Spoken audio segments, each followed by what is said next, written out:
So, ang tinutukoy po rito ni Rimulya, ito palagay ko napanood nyo na, no? Ang tinutukoy niya dito ay walang iba kundi itong si Lipiste, no? Na buwisit. Mahina daw ang audio, bakit kaya? Wait, laksan natin yun. Yan. So, si Lipiste ang tinutukoy niya. Yan ang Anghang ang tirada ni Ombudsman Jesus Crispin Rimulya kay Batangas 1st District Representative Leandro Leviste. Sa kanyang radio program kanina umaga, sabi ni Rimulya, iniimbestigahan na ang anyay pagbenta at paglipat ni Leviste sa prangkisa na nakuha ng kumpanya nito sa sektor ng Yun ang malupit doon, guys. Ito na nga po, ito ang medyo malupit, no? Iniimbestigahan na ngayon ang illegal na ginawa nitong si Lipiste. Kaya naman pala ito ay nag-iingay sapagkat alam niya na medyo alanganin siya, guys. Alanganin talaga siya rito, ha? Dahil illegal yung kanyang pagkakabenta ng kanyang prangkisa. Kasi guys, sa batas natin, yung prangkisang iginawad sa kanya ng Congress, hindi niya basta pwedeng ibenta yon, i-turn over, ipasa, o i-donate. Ngayon, kung yun ay ibebenta mo, itatransfer, kailangan mong magpaalam at isurrender yung prangkisang yan sa Kongreso. At Kongreso ang magdi-decide kung sila ba ay papayag o hindi. Ngayon, ang problema rito kay Lipiste, ay, good morning, Hibel North Franca, number 50 daw siya, likes. Ang problema rito kay Lipiste, binenta. Binenta yung iginawad sa kanya. Kung hindi pala to wangburin, binigyan ito ng prangkisa ng Kongreso sa panahon ni Fentaboy About sa solar, di ba? Alam nating lahat yan. Ngayon, ganun siya kalakas kay Fentaboy. Ang problema, dito kay Lipiste, porque malakas siyang ganun, napagbigyan siya ng Kongreso, dahil sa iba na ang may ibang gobyerno na, iba ng administrasyon, at mukhang hindi maganda ang kanyang pagkakamanage, palugi, ibinenta. Ay, teka lang! Lipiste! Alalahanin mong nakuha mo ng libre ang prangkisa. Tapos ibebenta mo, wala ka nang siguro dati itong taga-LTO. Hindi kaya ito si Lipiste dati taga-LTO? Ano sa tingin niyo? Hindi kaya ito yung mga dati, nung usong-uso pa yung bilihan ng mga prangkisa ng tricycle, prangkisa ng jeep. Ay, magandang gabi, Ilocan dyan, ha? Sabi ni Boy Dick daw, dapat well-acquired ang franchise niya, especially complete requirements. Kaya nga Pero palagay ko, Ay, Attorney Di Horsey. Shoutout sa'yo. Palagay ko dati itong taga-LTO Yung nagbebenta ng prangkisa. Hoy! Lipiste! Taga-LTO ka ba? Isipin mo, bago siguro to yumaman, maraming muna sanay na sanay sa bentahan ng prangkisa, no? Isipin mo, pero malupit ito. Habang ang ABS-CBN nagkakanda kumahog na makakuha ng prangkisa. Sa naman yun, sa media naman yun, no? Ito naman yung prangkisa naman niya about sa solar, sa energy, Isipin mo, ang dali niyang maibenta. Pero katulad rin niya, bobo rin yung bumili. Masasabit din yun. So sabit-sabit sila rito. So, alkanse, lugi. Sabi nga sa Bisaya, nako, Rudy, alkanse. Maalkanse yung bumili ng prangkisa nitong si Lipiste. Madadamay. What the heck?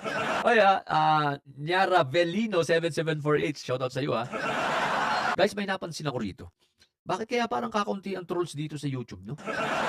Kasi dito talaga legit yung mga account. Sa YT, tapos minsan, sa FB rin minsan, may nakakapasok lang, pero hindi marami, no? Pero sa TikTok talagang dadagdag. Tuularin ka ng trolls, Parang dito wala masyado trolls.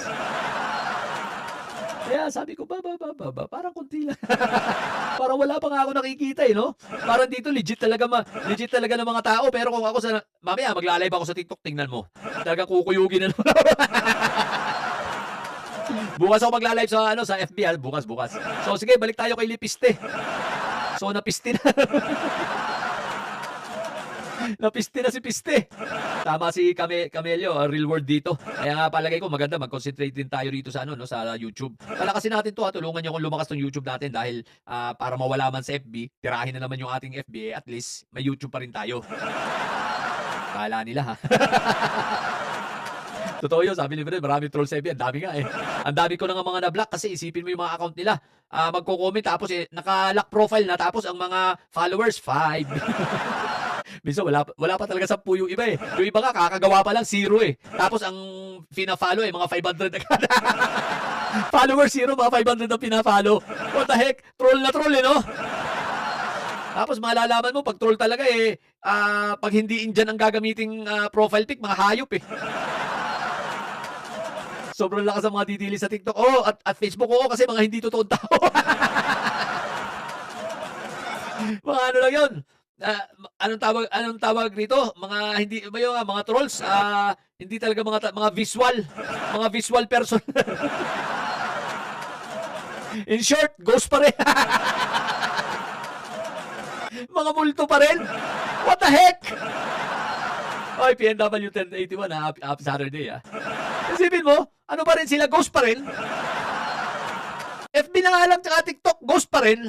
What the heck? Sige, balik tayo rito kayo, no? Balik tayo sa sinasabi ni Remulla rito kay, ano pa kala ito? Kay Lipiste. Ang solar energy na hindi anya inaprubahan ng Kongreso. Yun ang sinasabi natin. Hindi nga inaprubahan ng Kongreso, binenta-benta niya. Ombudsman, FYI ito pong si Lipiste, dati itong taga-LTO. Katulad rin siguro, hindi, mabait-bait naman yung nanay yan. Pero si Lipiste, katulad, manang-mana sa tatayan.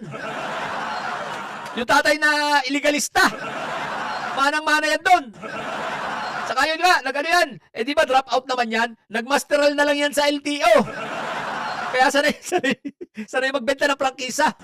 Aba, Lipiste, hindi naman prangkisa ng tricycle o anong tawag doon? Mga taxi at ano ba yung tawag doon sa mga Grab? Hindi naman ganun ang binebenta. Hindi naman ganun ang prangkisa. What the heck ka Good day, sir. Sa FB kita unang nakita. First time ko dito. So, thank you Thank you, Arumwang 3517. Sa mga hindi pa naka-follow sa akin dyan please follow na. At hindi nyo lang ako dapat i-follow. Kailangan, click nyo rin ang notification bell para updated kayo sa bawat bago kong content, bago kong upload. At huwag nyong kakalimutan, don't skip the ads. Ang mag-skip sa ad, bahala kayo sa buhay nyo. Walang consent ang Congress sa transfer ng franchise na yan. Ayun nga! Maliwanag ang sinabi ni Ombudsman Lipiste, makinig ka, walang consent ang Congress, kaya huwag kang aanga-anga obob. Pasalamat ka, wala ako sa TikTok. Kung nasa TikTok ako, napagmura ka na nakita simula ulo hanggang pasa yung kabuban.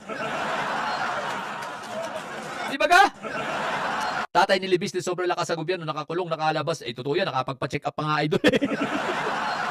Labas-masok ang ginayupak na yan. Isipin mo palabas-labas lang, magpapacheck up, pupunta sa dentist lang, nasa labas pa. Ang lupit! Inaabangan ko araw-araw mga upload mo na video. Thank you, Nyara. Sige. Critical yan. National franchise. National franchise Renewable energy, critical to the national life. Yeah. Tapos ganun lang. Na-flip. Bebenta mo, fi-flip mo lang. Na-flip. Siyempre nga, may flip ka nga. Sabi nga natin nung araw, flip tong yan. May mga nakaabot pa ba rito nung salitang flip tong? May flip yan. In short, may topak. Di ba?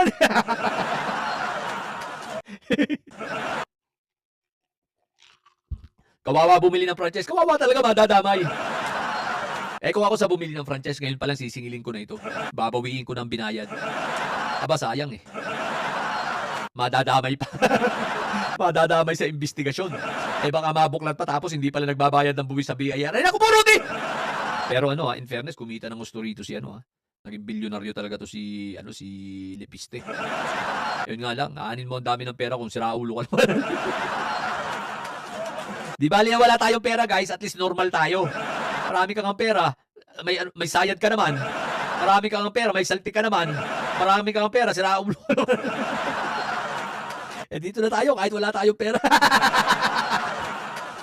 At least normal. Masaya ang buhay. Importante kumakain ng 3 beses sa isang araw. Tapos may merienda 2 beses. Shout out Pinoy Canada. Naka-subs na ako sa iyo. Kahawig ka. Thank you. Ganun ba? Mas pogi sa akin yun si Mike Cervera. Mas gwapo sa atin yun. Kaya tayo alam nyo naman. Ganito lang tayo. Next mo, Lods, pag nag-live ka, si Chismoso Magalong naman. Titirahin din natin yun.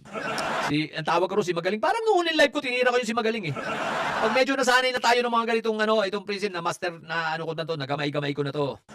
Banat na tayo.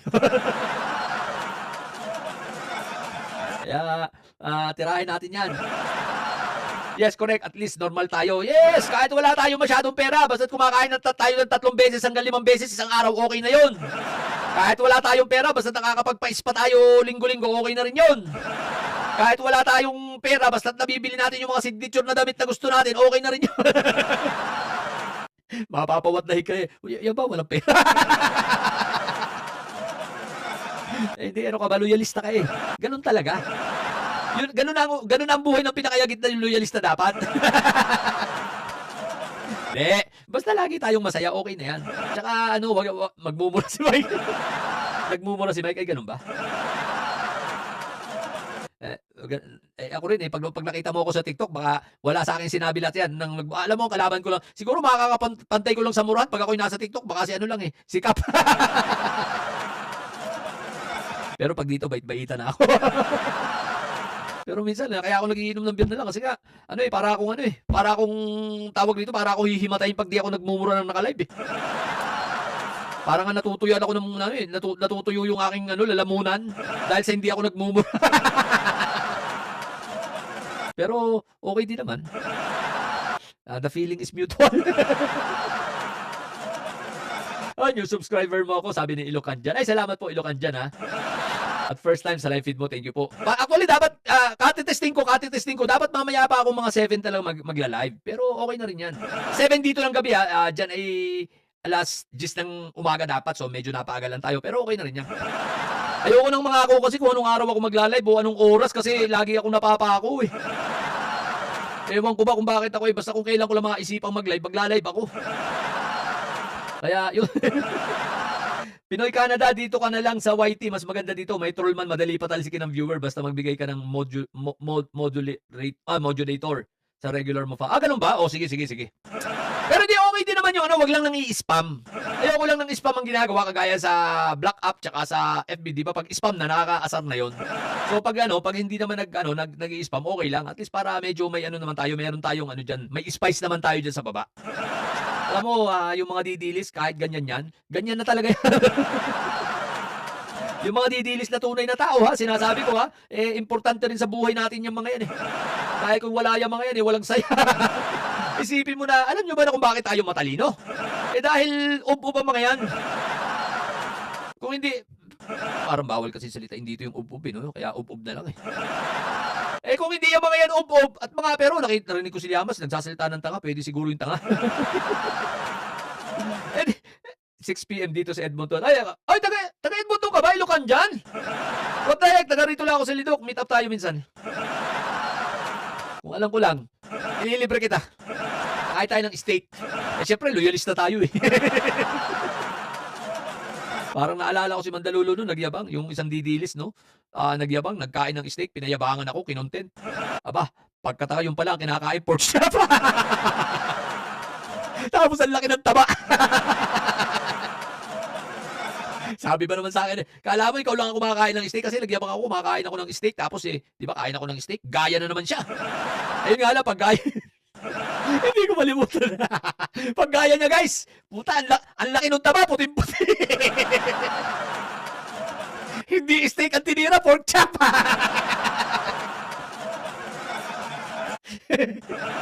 What the heck? Tapos ginanahan pa ako. Pagkarating na naman ng Sabado, nagpunta naman ako, kumain naman ako ng lobster. Isang buong lobster, tsaka mga shrimps. Sa madaling salita, umayaw na. Hindi na gumaya. Bakit? Hindi daw kaya, lobster na. Tumigil ng lobster na. Hindi kinaya. Tawa-tawa ako. Aba, sipi mo nung nag-Starbucks ako, nag-Starbucks din. At dinidisplay. Kumain ako ng steak. Aba, nag-steak din, kaya lang pork chop. Aba, sabi ko, banatan ko to ng isang malupit-lupit. Kain ako ng isang buong lobster, umayaw na. Ang ginawa siguro, pumunta yan sa kanto, bumili ng boy bawang. Mga abnormal ang mga didilis. What the heck? Sige. Tuloy ulit natin to. Saan tayo napupunta? Kwentuhan. Pag naalala ko mga didilis talaga, saya ina. Comedy. Alam nyo, yung mga didilis yung magpapabata sa atin. Ang mga didilis, akala nila nai-stress tayo sa kanila no? Hindi nila alam sila nagpapasaya sa atin. Saan ka naman nakakita ng taong bubo? Ay, taong ubo. Hindi ba didilis lang? Hi, good morning. Si Alice Neroca from Bantayan Island. Namimiss ko na. Mahilig, lagi po ako pupunta dyan sa Bantayan, sa Santa Fe. Tsaka dito sa may dulo, Santa Fe. Yung may school, may college, ano pangalan ito? Taga Cebu yun eh. Nakalimutan ko na. Basta, pero Santa Fe, lagi po pupunta dyan, Bantayan Island. Maganda po dyan, parang Boracay ang ano dyan, ang sand. May mga area na parang Boracay ang sand po dyan. Tsaka dyan po yung kung makadalaw kayo sa aking FB, dyan rin yung yung pinaliguan ko na may cave sa ilalim. May cave siya tapos napakalinis ng tubig. Ang ganda din sa katabi ay dagat. Ugtong cave. Huwag daw nagkakamali. Ugtong nga ba? O basta yun. Okay, balik tayo kay Remulla. Nanay mo pa, Senador? Noong Wag mo naman ganun din. Pinapagalitan mo naman. 2019, nakakuha sa Grabe naman to si Ombudsman pinamumukha mo pang nanay niya ay senador. Dapat sinabi mo lang yung tatay mo karton. Ay, di pala. Buhay pa pala yung tatay nito. Pero syempre, tatay di kung di naman tawag niya. Di dapat sinabi na lang niya, tatay mo karton. Tinira mo pa sinabihan mo pa na. Si Remulla. Ay, sabi ni Efren, sa Tanananji 19773. Good morning po dito sa Pinas, Boss Alfred. First time po natin po. Live mo, pwede po pa-shoutout from Cavite. Hey, shoutout Sir Efren. Efren Ilo sa Saitanan Junior. Ano ba ito? Saitanan Junior. O, shoutout sa iyo, idol So, yun. So, dapat wag na sinabi. Tanay mo, senador. Grabe ka naman, ombudsman, no? Dapat sinabi mo lang, tatay mo karton. Hello, Makulit 2021. Shoutout sa iyo. Kongreso ng 25-year franchise ang solar company. Kita mo, kapal na mukha, 25 years na ako. 25 years pa nakuha nitong franchise. Dapat ito, isang taon na lang, tapos renew na lang every year. Sasabihin naman, teka, ano yung tricycle? Kahit kaya tayo franchise na tricycle, ang taon ba yun, 5? Na pag-aari ni Leviste, anak ng nakaupo noong si Senador Loren Legarda. Nitong 2025, ibinenta ni Leviste sa isang power firm ang malaking bahagi ng kanyang shares ng kumpanya na nagkakahalaga ng 18.26 billion pesos. What the heck? Parang 18 billion, guys! Parang namahunan lang ito ng wala pa yata 1 billion. Ngayon umabot na ng 18 billion. Grabe! Hindi bali naman, kahit marami kang pera, sira ulo ka naman. Kami, wala nga kaming pera, at least gwapo naman. Kahit wala kaming pera, at least hindi normal kami. Wala kaming saltik. Pera ka nga, may saltik ka naman. Di bali na. Ayon sa Section 18 ng Republic Teka, tanong ko, kaya ba siya linisin ng 16 billion niya? Ilan? 18 o 16 billion niya na para hugasan ng kanyang pagiging may saltik? Bakit? Masama ba mag-shoutout yun? Hindi naman. Shoutout pa rin tayo, syempre. Di ba? Grabe, no? Uy, wag na kayo mahibla. Pispis tayo rito, pispis. Alam nyo, pag pispis, naalala ko lagi. Siyempre, kami mga Bisaya ako. Tinuturing ko Bisaya ang sarili ko. Although Tagalog talaga ako, no? Kabalo lang ko mag-Bisaya. Sa mga Bisaya rito, shoutout sa inyo, Siyempre, pag mga pispis, maraming meaning yan. Pwedeng kaming pispis, ibig sabihin, bati-bati. O kaya pwede yung pis na pisbibidyo, ganyan. O kaya pwede rin pis, yung isda. Pwede rin pis. Ang pangit ng pis mo. O ibig sabihin, ang pangit ng mukha mo, di ba? O pwede rin yun doon. Pis din yun, pis, mukha. At hindi lang yun, pag nagtanong, asang imong balay, o saan bang iyong bahay? O sabi, doon ako, dito. Asa dapit, P1, sa P1, tabi ng pikas ng pisto. So, ibig sabihin, pati yung phase, pwede rin pwede phase 1 yun at phase 2. So, kaya kapag kausap natin ay mga Bisaya, pag nagsalita ng phase o ng phase, lilinawin nyo kung ano ibig sabihin niya ng pisa. Kasi, maraming meaning ang phase. Mabuti na yung maninigurado kayo. Act number 11357, ang batas na nagbigay ng prangkisa sa solar company ni Leviste, hindi maaaring ibenta ang kumpanya o ang controlling interest Yun lang sinasabi namin kanina pa rito. Na hindi yan pwedeng ibenta. Ang tanong, bakit bininta? Syempre, isipin mo ba naman, 16 billion na yun. Samantalang namuhunan lang yan na wala pang 1 billion. Tapos balik 16 billion. Ilang taon lang ang nakalipas. Magandang umaga po, sir. At Alfred, super gwapo, solid BBI. Thank you, Mark. Bonjo Pangan, shoutout sa'yo. Norma T4C, shoutout din sa'yo, ha. So, kaya nga, kasi nga, ganun yun. Ewan ko ba? dito nang walang approval ng Kongreso. Yun na nga. Sino naman ito? Franchise hindi Yun na nga. Yun na. So, walang approval ng Kongreso, bawal ibenta. Bakit binenta? Di ba ga? Wala talaga to si Lipiste talaga, Si Lipiste, si Raul. Dan shared sa Messenger yung live stream mo. Ay, thank you po, idol. So, wala talaga to, ha. Next! May kasunod pa tayong pag-uusapan, ha. Gusto nyo pa ba? Andiyan pa ba kayo?